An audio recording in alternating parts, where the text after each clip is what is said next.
For more than 30 years, Doralice lived with the pain of her son's disappearance. But in 2023, something she never imagined happened. And Bakhredtin Khakimov, a Soviet soldier, vanished in 1980 during the invasion of Afghanistan. 33 years later, he was found. But what he did all that time will shock you. These stories of people who disappeared and then returned have unbelievable twists. And that is what you are about to see now. Imagine being taken away from your family as a baby and only discovering decades later the truth about what happened. That is what happened to Carlina White. She was kidnapped at only 19 days old in 1987 at Harlem Hospital in New York City. Her parents, Joy White and Carl Tyson, took their daughter to the hospital because she had a high fever. But disguised as a nurse, a woman named Ann Petway abducted the baby. Carlina was raised in Connecticut as Nejdra Nance without knowing the truth about her origins. It was only in 2005 when she tried to obtain her birth certificate that she started to suspect something was wrong. Petway admitted that she was not her biological mother, but made up a story about abandonment. In 2010, Carlina found her baby photo on a missing children's website, and with the support of the National Center for Missing and Exploited Children, began an investigation. With the help of DNA tests in 2011, she reunited with her biological parents, Joy and Carl. However, Carlina chose to keep the name Nettie, which she had chosen for herself, but she reconnected with her biological family. It sounds like a movie plot, doesn't it? Ann Petway confessed to the kidnapping and was sentenced to 12 years in prison. Carlina's case is one of the longest disappearances ever resolved, bringing to light the suffering of 23 years without their daughter for her biological parents. In 2007, an unbelievable story took place. Sean Hornbeck and Ben Ownby, two boys who had been abducted years before, were found alive in an apartment in Kirkwood, Missouri. Sean disappeared in 2002 when he was only 11 years old and was taken by Michael Devlin. He spent more than 4 years with his captor, living as though he were his son. Ben Ownby, on the other hand, was abducted in January of 2007. But an important tip about a white truck led the police directly to the criminal. When the police arrived, they found Sean and Ben playing video games in Devlin's apartment. The discovery shocked everyone, since no one knew Sean, the first boy abducted, was still alive. Yet there he was, enjoying a video game with another boy kidnapped by the same man. The kidnapper Devlin, who ran a pizzeria, was arrested and sentenced to 74 life sentences plus 2,020 years in prison. After being rescued, Sean moved on with his life. He got married, had children, and overcame the trauma. Ben still lives in Missouri to this day. This story is a powerful reminder that, even after so much time, hope should never be lost. Who would have thought that 4 years after Sean's disappearance, he and Ben would be found so close to home? In 1991, little J.C. Dugard's life changed forever when she was abducted at 11 years old while walking to school in Lake Tahoe, California. Imagine the scene. An innocent child, full of dreams and curiosity, is taken by Philip Garrido and his wife Nancy. One of the strangest things about this story is that the kidnapper's wife acted alongside him. For 18 years, J.C. lived in complete isolation, facing unimaginable abuse, and even becoming the mother of 2 children, fathered by the man who took her, while his wife was an accomplice to it all. What torture, right? The rest of the world kept turning, but she was trapped in a never-ending nightmare. Her life only began to change in 2009, when a police officer recognized her while she was out in public with Garrido. Finally rescued, the first thing J.C. did was run into the arms of her mother, Terry Probin, who never lost hope of finding her. After all this horror, J.C. decided to sue the state of California for failing to monitor Garrido, who had a criminal record and was on parole. In 2020, she received a settlement of $20 million. Her story exposes glaring failures in the justice system and makes us wonder, how could this happen? In January of 2024, the actress Maid Mal suddenly disappeared in Sao Paulo, in Brazil, causing great concern. She was last seen walking alone on the streets of the Moema neighborhood in Sao Paulo, and after 3 days with no word from her, she was found in a hotel, weak and in critical condition. The police are still investigating whether she left on her own or if someone helped her, since close friends say she was dealing with emotional problems. It is still unknown whether the disappearance was caused by a psychotic break or if there is another reason behind it. During the time she was missing, Mayday did not contact anyone, neither family nor friends. Some old photos of her were posted on Instagram, leaving everyone even more curious. This case is quite strange and recent, so there is not much information available about it. Currently, Maida remains in the intensive care unit, receiving medical treatment, accompanied by her mother and an agent. Recently, she took part in the series O Rey de TV on a streaming service, portraying El Que Maravilla. She was also part of the cast of Valle dos Esquecidos from another streaming service. The police are waiting for her recovery to try to understand what really happened. The mystery remains. Did Maida disappear by herself, or was someone else involved? We will keep following this, hoping that we will soon have answers.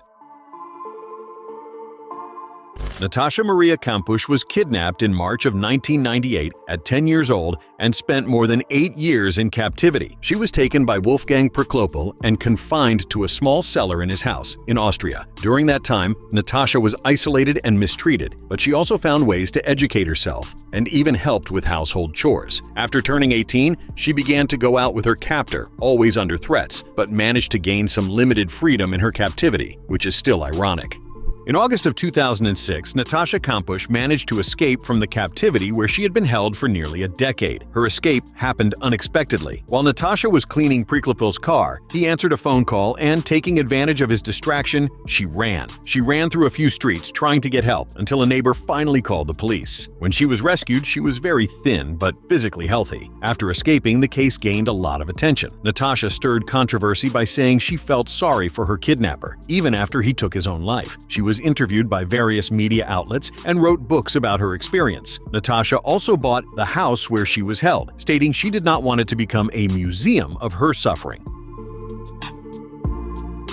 After nearly 17 years missing, the family of Robert Helfrey finally has an answer about what happened to him. Robert disappeared in 2006 after leaving a bar in Palm Harbor, Florida, and nobody knew where he was. But in 2023, a group of volunteers decided to look for him using sonar equipment and found his car in a lake, very close to where he was last seen. When the vehicle was pulled out of the water, officers confirmed there were human remains inside, but identification was still pending. The search for Robert was long and full of mystery. Those volunteers spent months searching every body of water in the area until they finally found the car. For Robert's friend, Brian St. Arnold, who spent all those years listening to speculation about what might have happened, this discovery brought relief, but also enormous pain. The strongest theory is that after a tiring day at work, Robert got lost and drove into the lake without being able to call for help. Now, the police are investigating the case, but the family is already preparing for the funeral. For the divers, the mission was tough, but knowing they could bring answers to this family kept them going, despite the weight of it all.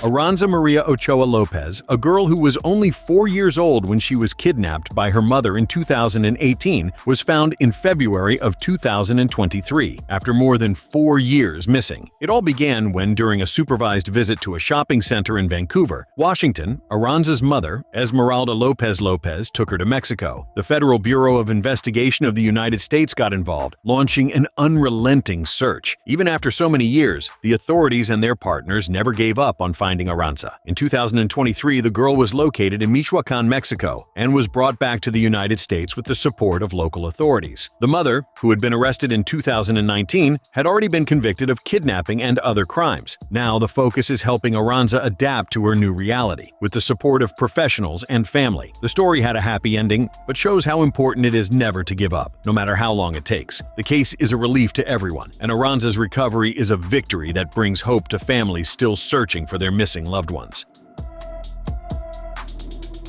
The case of Laci Peterson was one of the most shocking in the United States of America. In 2002, she was 8 months pregnant when she disappeared on Christmas Eve in Modesto, California. At first, it looked like an ordinary missing person case, but soon her husband, Scott Peterson, became the main suspect. During the investigation, it was discovered that Scott had been having an affair with Amber Frey, a massage therapist who unknowingly became a key piece of evidence against him. When Laci's body was found, along with that of baby Connor, Scott's situation became even more complicated.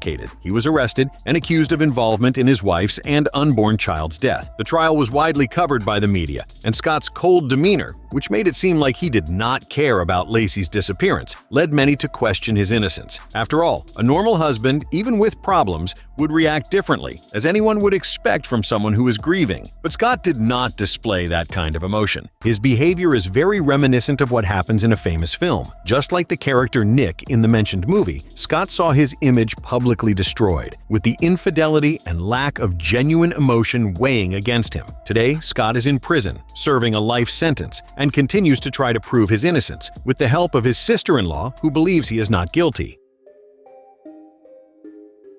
Imagine waiting 31 years to find out where your child was. Doralice's story will leave you speechless. In 1986, her son Gustavo, only 7 years old, disappeared in Rio de Janeiro in Brazil. He went to run an errand for an aunt and went down the hill to place a bet in an informal street lottery known as Jogo do Bicho in Brazil, but he never returned. His mother, desperate, roamed the streets of Rio de Janeiro for days without eating or resting, looking for Gustavo. She even identified bodies of children, but none were his. The pain was immense, but the hope never died. As time went by, the searches became more and more difficult, and Doralice had to step back. But the faith that she would one day find her son never disappeared. Years later, in 2017, with the help of new technologies, the family discovered that Gustavo was living in Espírito Santo in Brazil. When he got lost, he was found wandering the streets, and after spending time in children's shelters, he lived on his own from age 18 onward. The reunion took place in September of 2017, when Gustavo's daughter reached out to the family, saying he had found their contacts. Gustavo finally learned who his family was and where he came from. He explained that on the day he disappeared, he was going to place a bet in Jogo do Bicho and got lost. After 31 years, mother and son embraced again. A video about Gustavo's story on a sharing website went viral in 2023.